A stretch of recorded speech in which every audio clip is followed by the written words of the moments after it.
Greetings to everyone in the Australia community, residents, staff people, visitors who might be visiting someone and this devotional comes on.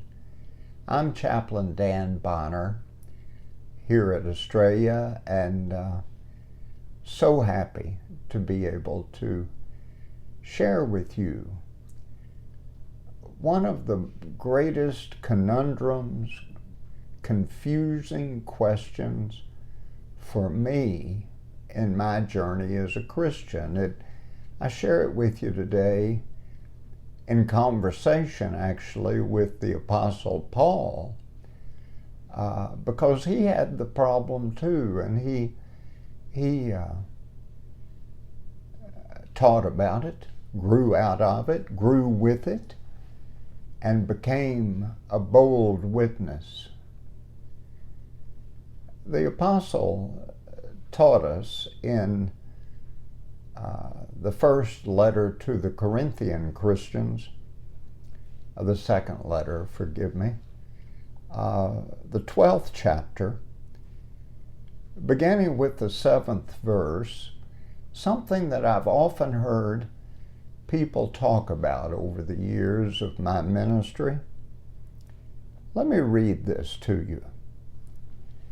Therefore, to keep me from being too elated, a thorn was given me in the flesh, a messenger of Satan to torment me, to keep me from being too self-important. 3 times, Paul says, in continuing, 3 times he called to the Lord, asking that this thorn be removed. Let me pause there and ask you, as I've asked myself, what do we have to offer anybody because of the thorn or thorns we have at this stage of our lives? I'll talk about just physical thorns today, but it applies to emotional thorns, moral thorns, relational thorns, political thorns, but physical thorns. All of us, as residents in Australia, know that there are some aspects of our lives that are just not what they physically used to be. We may actually even need to walk with a cane, whereas before we could put our shoulders back and our chests out, men, walk properly, women, and be proud and let people see us as proud, whereas now we hunch over and walk slowly. Walkers, yes. I get around and, well, you see me most of the time in my little electric 3-wheeled scooter. In our home here at Australia, we, my wife and I, get around, actually I get around in a wheelchair and she puts up with me. At this stage of my life, I can't walk. There's a long story about that, but the bottom line is, in my 70s, I have to depend on an entity that's not really a part of me, a wheelchair, to get me around. I suspect many, if not most of us, in our Australia community have such a thorn, such an encumbrance, such a weakness. The Apostle Paul joins us then in that. We don't know exactly what his thorn was. I've heard people debate that from time to time. I don't think it matters any more than it matters whether my spinal cord injury is more significant than your arthritic condition or your paralysis because of a stroke or your inability to drive a car anymore. There's no point in ranking or identifying the thorns.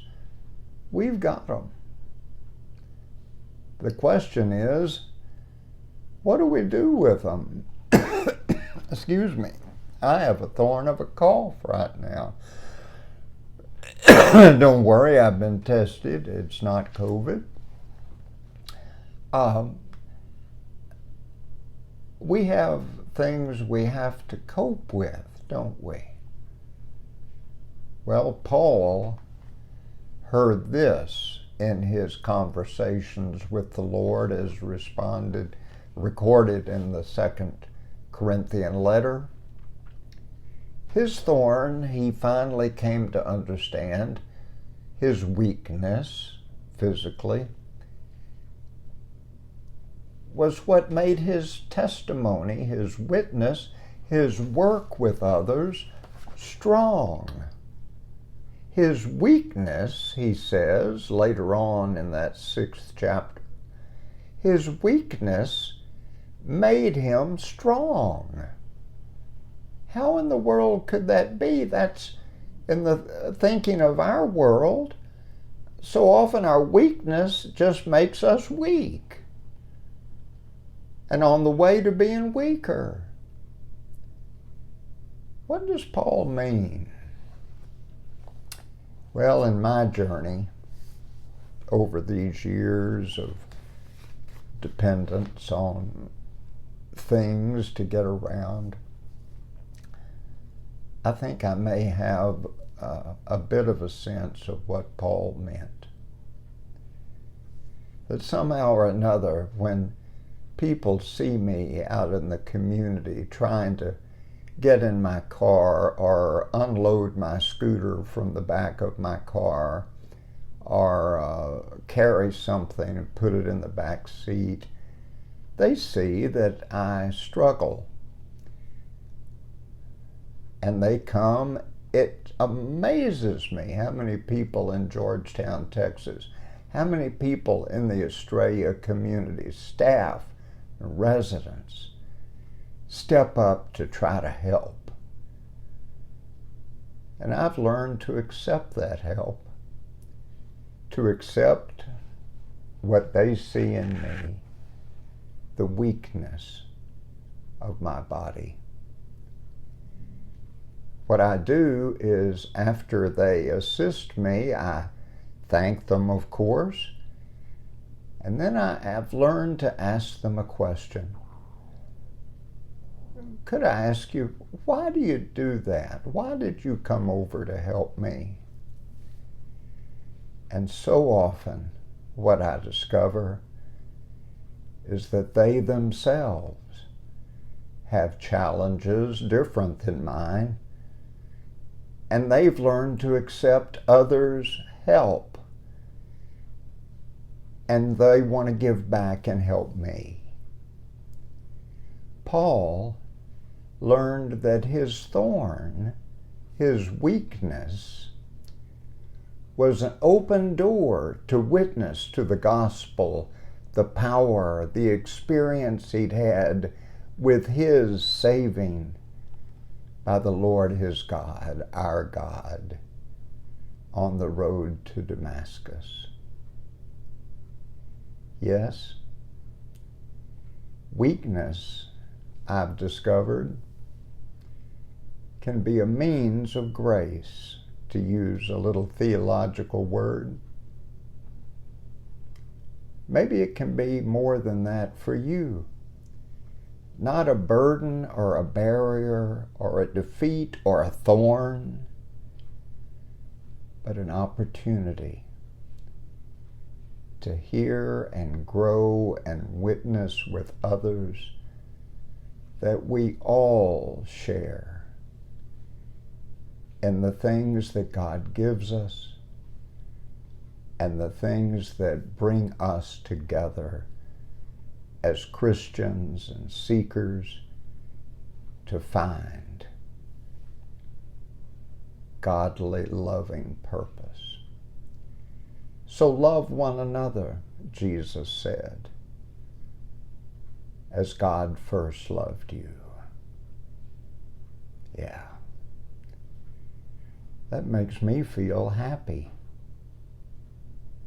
I hope it does you too. Have a blessed day.